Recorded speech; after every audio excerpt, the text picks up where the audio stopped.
Father. Good morning, Catherine. So I'm delighted to get to sit with you today and talk to you a little bit about your book.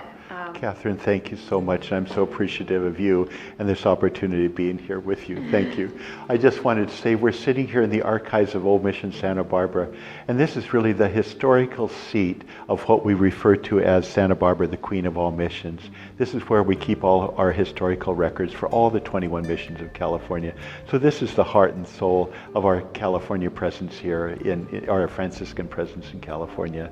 So we're sitting at the heart of it, and we're going to be talking about Mother Teresa of Calcutta, and she is truly a person that brings us to our own heart. So hopefully these two places will bring us to the place of heart. A holy place and a beautiful place, and I'm delighted to discuss this with you. Thank you. Father, the title of your latest book is I Have Been Waiting for You, A Personal and Spiritual Journey with Saint Teresa of Calcutta.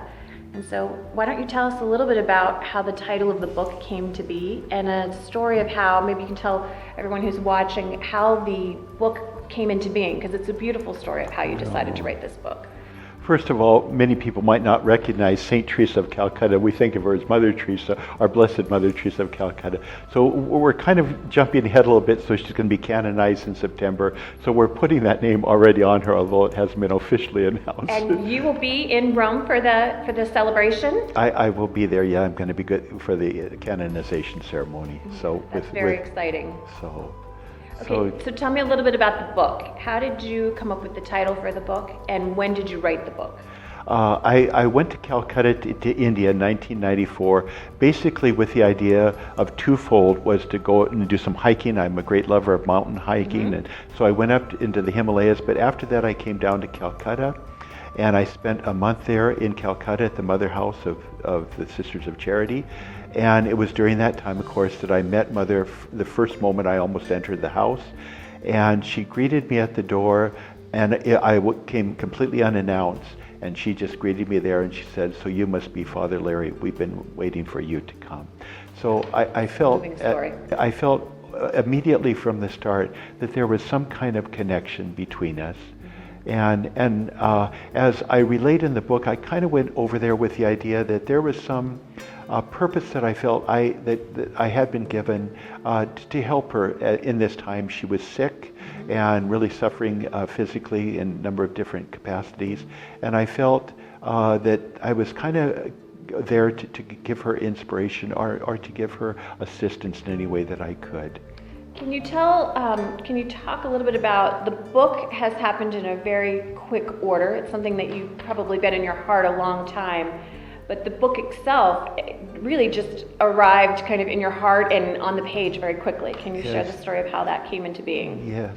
When I left Calcutta, several people came up to me, and they were there the whole time that I was there. And one lady said to me, "Father, when you get back to the United States, you're going to have so many stories to tell about Mother Teresa."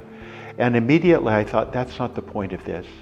The point of that is not that I can go back and tell stories. So I actually made a vow to myself that I wouldn't tell anything of this to anyone of what has happened, because I didn't want to draw any attention to myself, and also I felt what we shared between us was very sacred and confidentially to be held as much with reverence to Mother Teresa.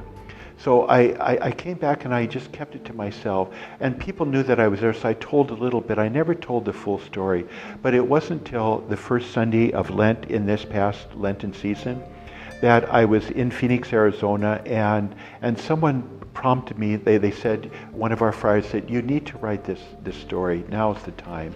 And so I sat down, and it really was inspired, I think, through the hand of Mother Teresa to write this. I sat down and I started writing. I wrote for 40 days, all during Lent. The book was finished on Holy Saturday, was presented to the publisher, and was printed, and then 80 days after that, after it was first even just a thought, it was presented in the hands of Pope Francis, which was a miracle. So I feel this book is being guided by Mother Teresa. She has a quote that says, "I'm just a pencil in the hand of God," and that's how I feel this book has been for me. I'm simply a pencil in the hand of God, and Mother is the inspiration, not only the inspiration, but the author and the writer of this book. So it's to honor her and it's to honor her life and all that she represents, especially in her upcoming canonization, that the world might know a different side of her, a human side. A human side.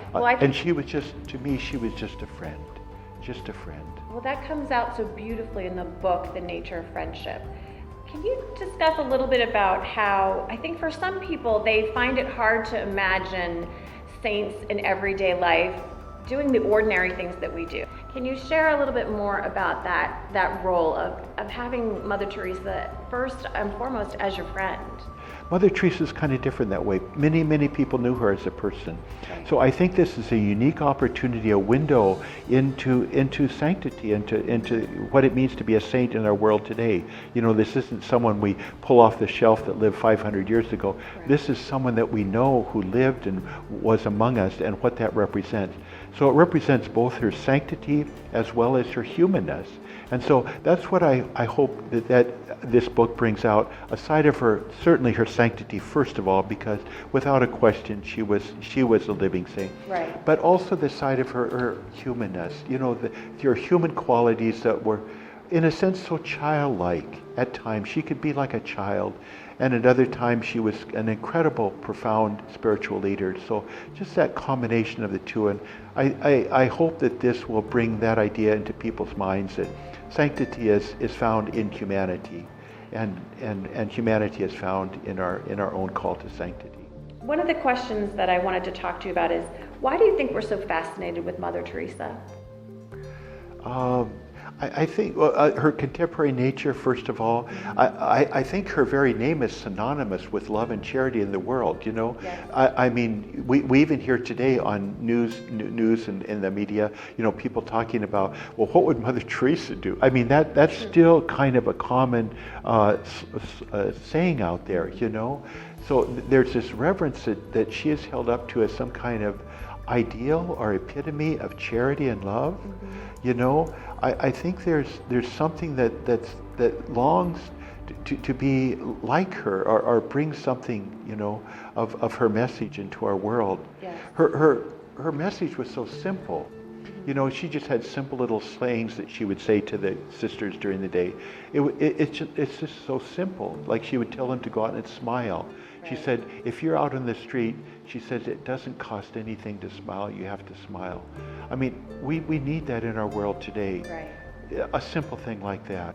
Father, you speak in the book about the extraordinary becoming ordinary. Can you share your thoughts on that? When I first went to Calcutta and went to the Mother House, I mean, this was all overwhelming to me. Here I was in the midst of Mother Teresa and all her sisters, who were all equally honorable, and I was just kind of overwhelmed with it all, you know. And I never imagined that I would ever be in contact with, most of all, Mother Teresa, but even their sisters, all the sisters, who were just great examples of real dedication to me. And so the first few days it was just overwhelming. It was all like an extraordinary dream. Mm. But gradually it just became very ordinary. I was just in the midst of everybody's life. And it just kind of drew out of me that God's special graces and special gifts are given not in some extraordinary way, but just in a very, very ordinary context of our lives.